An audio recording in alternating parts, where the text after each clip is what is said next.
Hello, guys, and welcome to No Film What Talk About Movies, series, and everything in between. So we just watched Spider-Man: Brand New Day again. How many days? It's just about 48 hours now. Yeah. Yes, we decided to go for the very first Possible pre-screening, screening. possible screening to avoid spoilers at all cost. But yeah. We've had some time to just allow it to marinate, Yep, and yep. now we are here with our thoughts. Okay, so first things first, I think this is one of Marvel's best movies in a long time. The classic Marvel that we used Yeah. to know and Yeah, love. I definitely. think they are getting their Definitely. groove back on. So that's the first thing I like to say. And yeah, before I say anything else, I think before we even get into the movie, yeah, the reports that it looks like this is going to be breaking is absolutely insane. Yeah, At the moment, yeah. it has a record for the most pre-screening box office of all time. People Couldn't wait for the movie. And it beats, which means it beats Endgame, it beats Infinity War, which is just absurd. That's crazy. It makes you see how heavy the Spider-Man IP is. You could even say Spider-Man as a whole, if you eliminate it from the MCU, is a bigger IP than the whole MCU, which Spider-Man is one of the most insane. popular superheroes. He is the most popular superhero. In fact, Batman didn't have as much source in movie fandom as much till maybe Christopher Nolan came to do the Dark Knight trilogy. So it's insane. And we were there the very first. I thought that very first screening. So we thought that first of all, it was more expensive, and two, I just thought that it was a weekday evening, so most people won't be there. So only be like the nets like us, but right. Everyone was there. And then we went to buy. We'll buy popcorn, and I just said, "Well, time was up, so let's just move in." We went. This is the worst seat I ever got. We had to sit on the second row, and the fact that the cinema itself was full, and the lobby was also full. It was crazy. For the very first screening, very first. So I could only imagine how insane Friday was. Today, especially on Saturday, they had like a whole thing, like it was an actual premiere. Yeah, it was. So I'm sure it would have been crazy. So yes, it was like it's crazy. Off the bat, off the bat, numbers like the numbers are wild and very understandable because the movie was amazing. Yeah. Okay, guys. This is the second time I recorded. Apparently, the storage got full. But yes, let's continue. Okay. So we are in the. So let's talk about the non-spoiler version. Itself. Look, what I can say is that overall, this movie is good. Yeah. We've said that so many said that, but someone might even say it's amazing. Get out of here.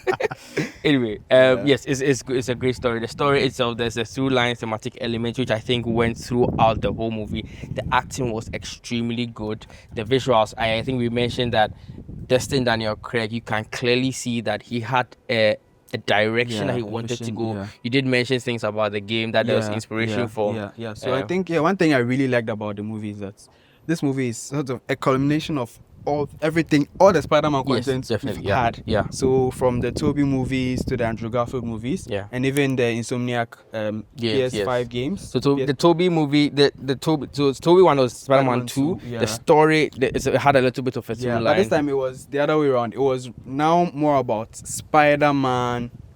Living by his humanity. Yes, good. And then the movements. The movements of the spider himself, the swinging, the look of the suit was from Andrew Garfield, and then the maneuvers and then the fight scenes and things were very.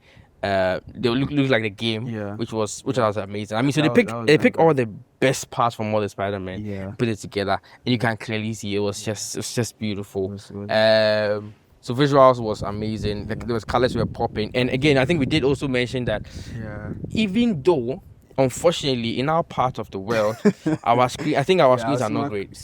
I saw a screenshot of a picture of a cinema screen elsewhere, right? And it looked clearer than we that were in person in the cinema. And even despite that, it was still looked. So I can imagine if you were in some IMAX or some Screen X or some digital screen, it would have looked amazing. And so for that one, you can clearly see that there was a bit of a direction. And that's not to berate John Watts, right? I think that John Watts did what he could, especially the previous installment, No Way Home. It was shot in COVID. There were a lot of restrictions. They had to hire the people, so they had to shoot a lot in the volume and the green screens. No Way Home, I think it's better than a lot of people give it credit for. Yes, it is. Let me just remind you of something. The part where Andrew Garfield was catching MG and he stood up. That scene, from even watching the cinema, I was like, this looks like a game. There were some parts of it always that were like, but again, I understand the restrictions. I understand all those things. So. It was John Watts did his best. None of the Spider-Man movie, to be fair, Homecoming, Far From Home, No Way Home, none of them were bad. All of them are at least an 8 or 7.5, which is great in our books. If you go to our page, you see why. But this one, clearly, it was in the upper echelon of MCU movies. This was one of the better. We said it was in the top 10 MCU movies that have been released so far, which is amazing. Yeah. It's one of the better MCU movies we've gotten in a long time. Yeah, the direction was good, the vision was good. The story was very compelling, They had like a theme from beginning to end. All the characters worked really well to bring the story together. Yeah. There was so much chemistry between all the characters. So much chemistry. Zendaya, Spider-Man. And every character had a part to play in the larger story that was being told. Yeah. Because even Bruce Banner and Spider-Man had chemistry. Like everyone had chemistry. And it was really good. Even the damage control guy, his character, we'll get to it. But it was also like very good. At the beginning, it was like, who is this guy? He seems like he has good intentions, but we don't know. Yeah, so even with the damage control guy, we'll talk more about that later. But I think all the characters, the acting was solid. The chemistry was there. You could feel that this is a movie that people are excited to be in. Yeah. People loved being in the movie, and we could tell from the screen that this is something that everyone loved being a part of. Okay. All right, so this has been the spoiler-free review of the movie. I just look, if you've not watched it, go and watch it. It's very good. It's very good. The hype is not fake. It's very real. You can go and watch it. Of course, don't make expectations 10 over 10. Nothing is a 10 over 10. Of course. Nothing is a 10 over 10. We give it 8.5, which is very, very good. Very good. Anyway, per our standard. Right. Let's move into the spoiler territory. Spoiler alerts.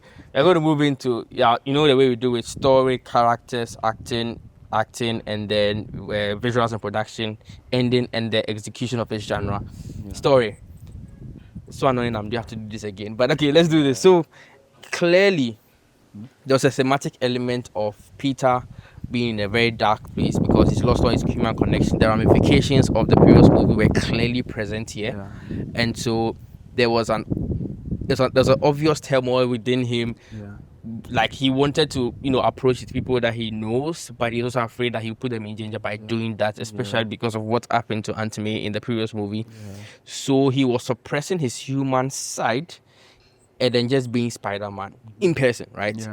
And that translated to his actual biology, where his arachnid side or his spider side was trying to take over his human side DNA. So he had elevated arachnid characteristics, right? And there was a lot of aggression, and was given and was given a little bit of symbiote, but of course they're trying to avoid that. But I like the fact that there's an emotional tie from that into his biology, and the only way that he could really get over it is to accept who he is. That he's both human and he's both spider. He's both human and spider, and then at the end he knew that he needed to have his human connection, so he made an attempt to do it by going to Ned, introducing himself, and I think it was amazing. The thematic end was there. Every single character. Punisher was basically a mirror to Peter Parker to show him what his life can be if he decides to avoid human connection. And then Hulk was also another side, showing him that if he's able to find balance, he can live a life. He was teaching and everything like that. If he's able to find a balance, he can, live his life in a way. And Hulk also helped him to create the inhibitor, which I was like, this thing, I don't know how I feel about Spider-Man creating a thing that will probably be used against the X-Men in the future. But in Spider-Man's defense, the technology was already there. He just sort of improved it. Was it? Bruce Banner had an inhibitor. Yes, true. All he did was slightly tweak you're right. So Bruce Banner was linked to gamma radiation, and but his own was more DNA based, which, if you all know, the X gene will come into the X-Men, so we all know that will happen. Yes. So I think in terms of the story, this was very clearly a story that had direction, very clearly a story that had some weight. There was a clear through line. No character was wasted. The only character that maybe didn't have anything much to do was, in fact, the actual enemy of the story, not Jean Grey, the damage control director. But even with that, overall, I think this was a great, in terms of the story, it was amazing. I don't know if you have anything to say. Yeah. So I think what I'd like to add to that is, I think now we've gotten to a point where Spider-Man is now Spider-Man. So there has been sort of like a timescape where, you know, his friends have gone to college and they've come out, and he's no more a kid. He's now an adult. He's now Spider-Man of, you know, New York City. He's saving the day. He has been given the keys to the city and all that. So he's now an established Spider-Man, and we get to see him mature as a character. Going into the movie, one of my biggest fears was that, you know, the repercussions of the No Way Home, the fact that his memory was erased and everything. I just thought that maybe they would just find a way to undo everything and then we'll get back to square one. But I think one thing I really liked is that they were able to progress the story without rewriting or removing all the stuff that happened in the previous movie. So he was able to find a new way to connect without having just everyone restore their memory or just doing some sort of gimmick and all that. And I think that was something I really enjoyed.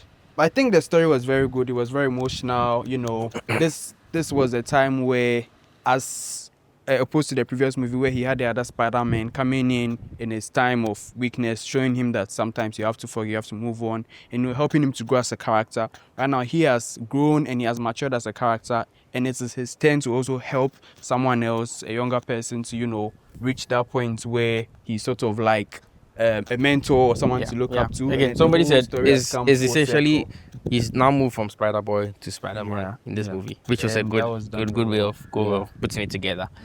So the story was great. I mean, the story was great.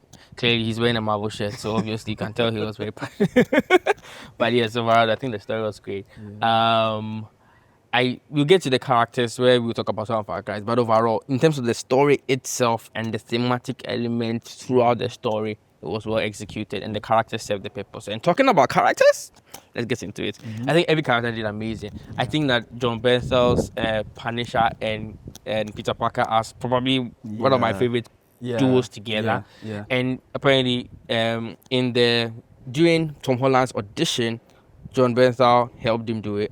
And then during Tom Holland's, John Bernthal on Tom Holland also helped him do it. So they've been friends before, and clearly you can see it on screen. You can see it on. Their banter was amazing. It's like big brother, small brother energy. And it was amazing. You have to see for yourself. It was beautiful. And I think that MJ also did an amazing job, especially in the part. We're in the spoiler territory, so when she was inhibited by Jean Grey, that scene was crazy. I think she executed it so well. I was like, blah. But let's just go into one of the main gripes and the reason why it probably didn't score higher. I think that right now they've put Jean Grey at a point where it's going to be hard for her to be redeemed because she did some very horrific things. Not even remove the emotional damage he did to Tom Holland by inhibiting his one true love, but also inhibiting people and basically letting them almost die, putting them in harm's way, very, very dangerous harm's way. Yes, exactly. Who have nothing to do, even if it was damage control, I'd have said, okay, they are tied directly to the source of your turmoil. But this is people who have no idea about you, nothing, and you're just using them and causing damage. It will be very hard for the MCU to redeem her, but let's see how it goes. Because again, she is not the main villain of the story. Damage control is. So to have her do these horrific things, I mean, I think they could have drawn a line. I think she inhibiting Zendaya could have been a line, or she letting the damage control shoot their legs and their bodies a little bit. That could have. But for her to actually use innocent civilians, I don't know how they're going to redeem her. That's one of the flaws. And the thing about Jean Grey is that we know Jean Grey as deep down she's a good person. So introducing, and this is the first time I've seen the character. Introducing the character doing stuff like that makes the person feel more like an anti-hero than an actual hero. Because in the X-Men, Jean is like a very good person to the extent that like people do stuff to them and then they still find a way to forgive and all that. I think one of the comics guys said that Jean was notoriously known to be boring, just the calm character, so much so that they had to make the Phoenix Force come into her. Somebody wrote the Phoenix Force saga so that she has some spice in it. So for somebody like that, I get it. The MCU is not a comics. It's something that I come to accept, and I like it, right? So I'm even trying to exclude how his character in the movies. But again, I am worried and excited to see how the MCU handles the character and redeems it, because at the moment she is not a hero. She is not. Okay, she did a little. She did a little. Yeah. Especially that last guy that she just walked into, and that's too much. Anyway, so that's about the characters. I think that Ned, MJ, they did amazing. Punisher did the Hulk was amazing. Everybody. And also, I think I enjoyed the Hulk coming in the movie. Yes, the one of my fears was like, oh, they'll just make Peter beat Hulk, which I would or have been so frustrated. But clearly, I think that scene was just pure adrenaline, pure action. Hulk was big, Hulk was huge, Hulk was angry. And then clearly you could see Spider-Man had no chance. Like he tried to subdue him in one way or another. Literally, Hulk had Spider-Man in his hand. That was it. And then it was funny seeing the Punisher trying to use guns. That was fun. But that was great. So that's about the characters. I think that, again, as I said, also one of the flaws I had in the movie was they didn't explain how Spider-Man got all his gadgets. Spider-Man, I think that eliminating his financial struggles is a little bit. I know there's a theory that Tony Stark left him some stuff, but I need to see, because you can't tell me he's struggling and you go to his room then he has all these gadgets. Bro, do you know how much rent in New York is? New York rent? Let's be serious. Bro. Let's be serious. Because there's a big part of his character trying to balance everything. Because, and now that's why we can have a Spider-Man who is Spider-Man 24/7, because he has no other life. And you need another life to sustain it. Right. So and someone is saying maybe... They didn't explain if the police is supporting. They didn't. And it's his own characteristic of Spider-Man to actually take help from the police. Exactly. So I think they should have explained. For me, I was like, when I saw the room, I was like, what? But since when you get money, again, if Tony Stark left him a fortune, they could have just mentioned it, right? Because I know the fabricator, Tony Stark left it for him, but like all the gadgets he had and all those things, I feel like they should have explained, because if he's in a position of... Someone said he has money to be buying flowers plenty. No, the flowers should be... Oh yes, there were a lot of question marks, but that was another follow. So again, the movie is not perfect, but overall, I think that was pretty good. So that's with the characters. I think it's another of the characters was the damage control director. I think that he didn't have enough. He was just there. Yeah, we didn't really see his motivation. All we know is he's just the head of damage control. Yes, we know damage control, but you see, again, I don't need to agree with his motivations, but I need to see why he thinks the way he does. Or, yes, I know the stories about Spider-Man, but again, and then, of course, Jean Grey was an antagonist, not the villain. She was the antagonist. But again, the main villain was the damage control. And I just needed to find a reason why. Even if they had goals of maybe building a super soldier. No, but then he also said they wanted to harness their power and give it to the people they believe deserve it. And okay, they used the hand. Even in the hand, they used the hand that they were serving them. Look, but it wasn't enough. It wasn't enough. And this is me sidetracking. I feel like even in Wonder Man, damage control had more, had more to them than they did in the Spider movie. But that's just one of the few flaws that some of the few flaws that we saw. But overall, was great. I think that is there any character that I want to highlight again? No, I don't. Think so. Okay. So then acting, and you take the acting. Yeah. Oh, just before you take acting, I remember I mentioned something in the previous one.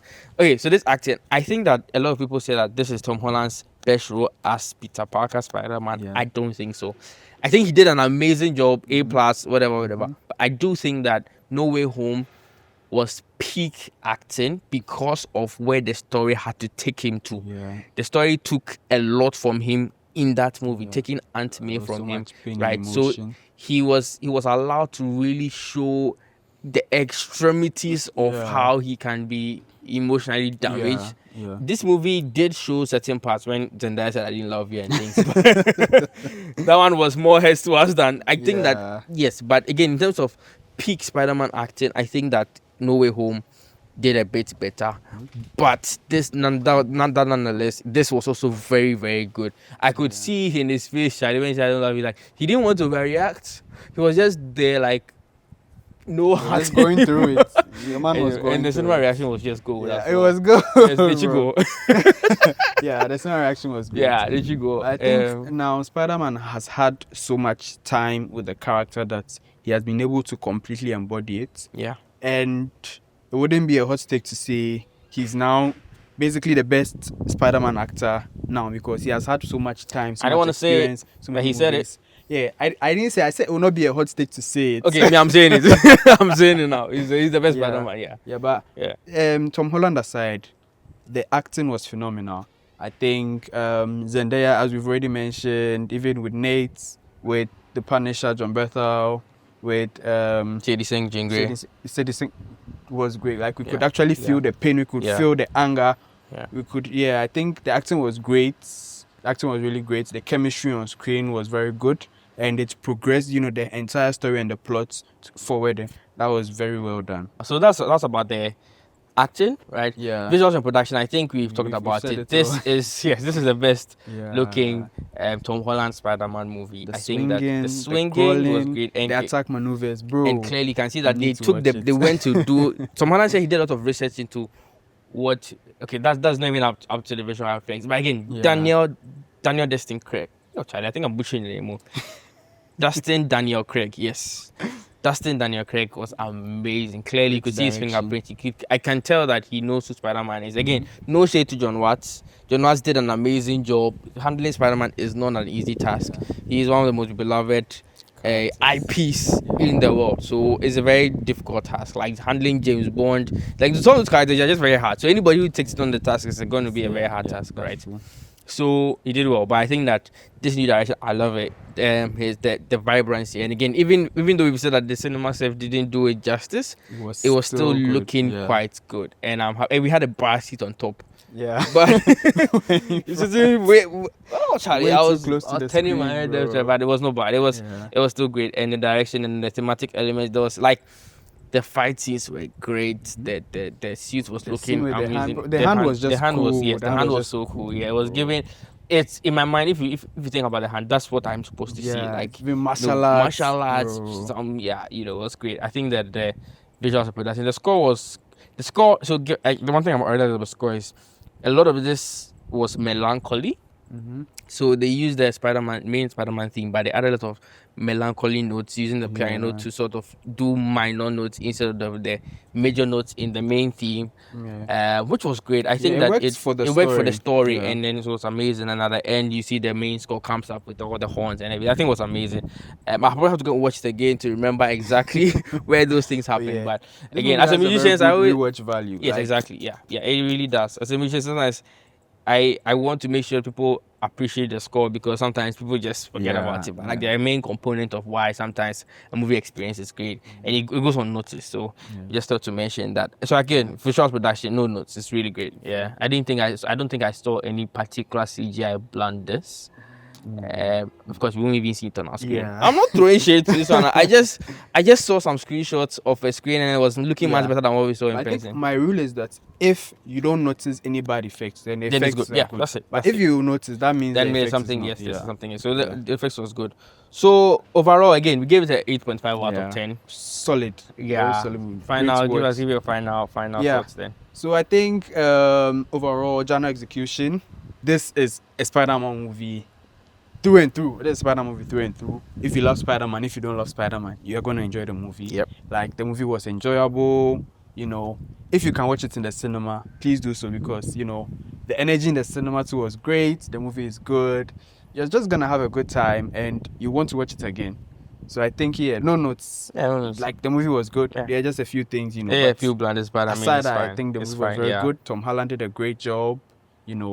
This is one of the best Spider-Man movies that has been done. Again, the thing is, this is top 10 MCU movies since MCU started, and that's a very high praise because again we have Iron Man, we have Captain America: Civil War, Avengers, we have Winter Soldier, we have Endgame, we have Infinity War, we have No Way Home. We have a lot of big boys, and this is in the top 10. So this is clearly very, very, very good movie. So look. there's a reason why it's breaking all the records. So go and watch it. 8.5 out of 10. Yeah. Minus the if it were not for the flow, I think that if it was not for the flow, it could have pushed to. But that's the thing. Every movie. Every movie you can't. Yeah, minor flow. But this. Like, it's something I even some people will not even notice because it's that good. I saw some people giving it. Some people that are very critical of a lot of other things give it a 10 over 10. I'm like, guys, come on, reduce there. No shade to anyone. Yeah, he knows who he is. He knows 10 over 10 is a bit much, but I know he watched this one. Yeah. But I mean, 8.5 it's good. 8.5 over 10 is good. You can go and read the snippet that we also did on our I think Instagram. both the audience score and the critics score are both was very high. Yeah, very high. So everyone enjoyed it. Even the critics that are very critic, they loved it. Yeah, they loved it. Yeah. So go and check out our page in New Film Official on Instagram, and you can check out our reviews. We've done reviews of other MCU stuff and general movies in general, so you can check out our reviews. You can find some movie recommendations there as well. So yes, as he said, this movie is great. Go and watch it. MCU is back, baby. Again, this year, Thunderbolts. I think Thunderbolts. the MCU is coming. It's coming. Because even Wonder Man that has been cancelled, Yeah. which I don't know why it was cancelled. It was very good. And Thunderbolts, a lot of people we enjoyed it. I enjoyed Thunderbolts. Yeah, but me personally, I enjoyed it. Yeah, I enjoyed it too. And it feels like MC movies are they're getting back. getting Yeah, back. it's not only about action. It needs to have some emotion in there. There needs to be like an actual story, which we are starting to see that once again. And it's not just MC is back. Everybody's sure? to say. Anyway, yeah, Marvel. So. Anyway, all right, guys. So don't forget to like, subscribe, comment what you think about the movie if you've watched it. And yes, we'll see you very, very soon. Very, very soon. In Doomsday. Watch out for the next video. Bye.